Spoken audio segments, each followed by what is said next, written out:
Kevin Gordon here for Auto Savant, coming to you from the 2014 Toyota Tundra. Toyota's calling the Tundra all new for 2014, but realistically it's a styling, body, features update to sort of better realign the brand to compete with the American manufacturers and to introduce some of their newer technologies. The powertrain is basically held over from previous years, and of course their feature engine, which sounds very good, is a 5.7 liter dual overhead cam V8 that I believe makes 381 horsepower and 401 foot-pounds of torque.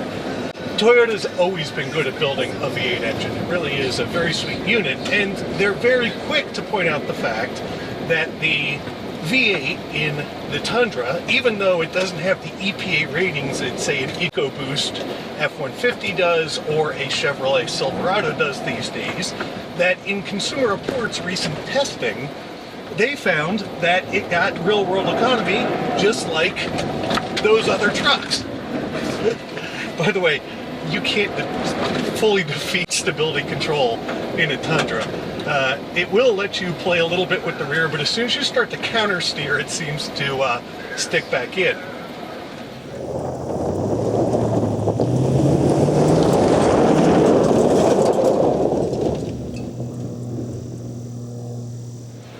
So talking a little bit more about the truck, this is the TRD off-road SR5 limited version. So now the Tundra comes in SR, SR5 limited, and then two top-of-the-line models. The Platinum, sounds a little bit like an F-150 model, and the 1794 edition. They've done that to make it so that the trucks seem to come better with the feature content that you might expect given the names of them.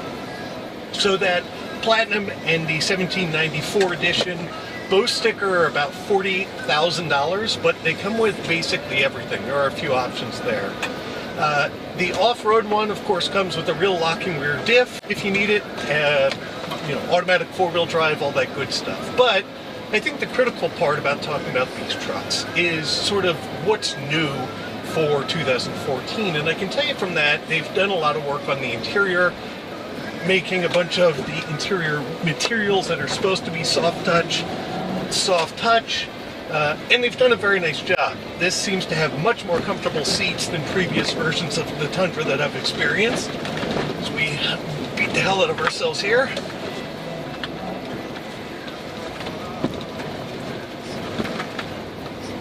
And everything else is just tuned up a little bit. It's a little like the new Silverado we just had the chance to drive. Steering feel, there's a little bit more there. The brakes are a little bit more firm. The ride over the road is a little more composed.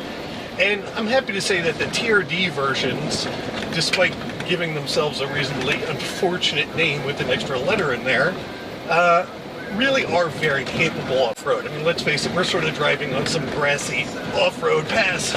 And I have it in two-wheel drive. It's really not going to flex this truck's hardcore capabilities all that much. But the one thing that the Tundra has going for it is the fact that it is, despite what you may hear or read from other manufacturers, it's the most dependable truck from a reliability standpoint on the road. They really do a bunch of hardcore stuff with the Tundra. Like the fact that it's the only real SAE-rated towing truck. It'll tow a real 10,000-pound load, and you can put an actual ton in the bed of the truck. They really, in a lot of ways, have over-engineered a lot of this thing. And as a result, it's extremely capable.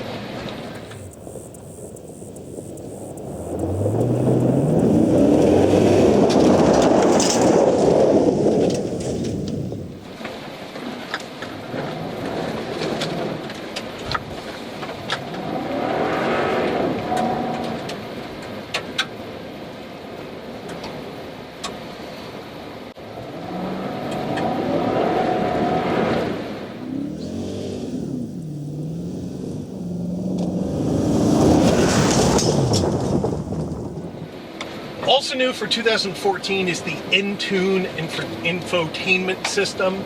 The previous version of Intune really wasn't the most pleasant of things, and Toyota heard the criticism and has really done quite a bit of work on that. We've played with it a little bit, and it's new for the 14 Tundra and the 14 4Runner, which is also here that we'll have the chance to review and drive.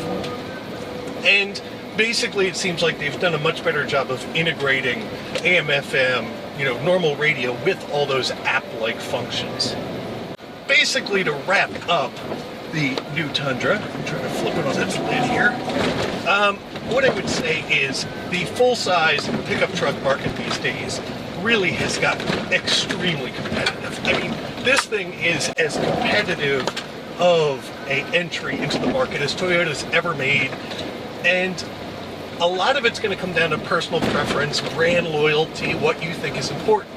There's two final things that I wanted to talk a little bit about this car that I thought were interesting. One is the fact that Toyota claims that 75% of this truck is North American content, which, depending on how you read it, it's actually the most American-made truck of the American trucks. It's true that those, surveys that pick out which is the most American-made of the trucks pick the F-150.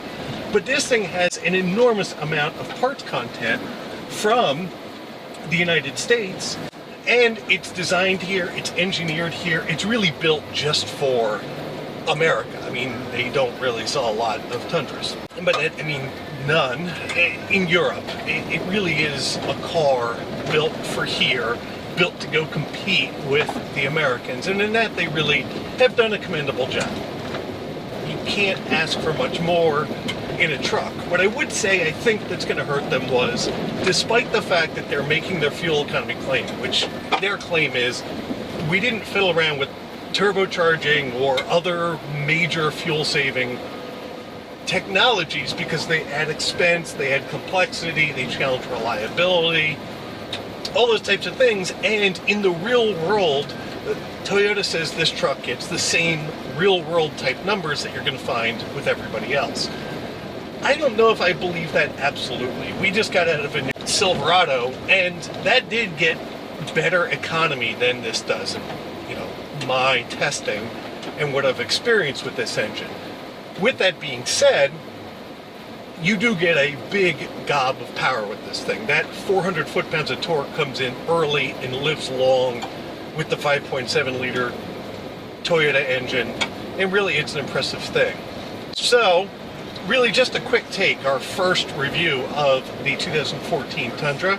I'm Kevin Gordon for Auto Savant. Look forward to talking to you guys soon.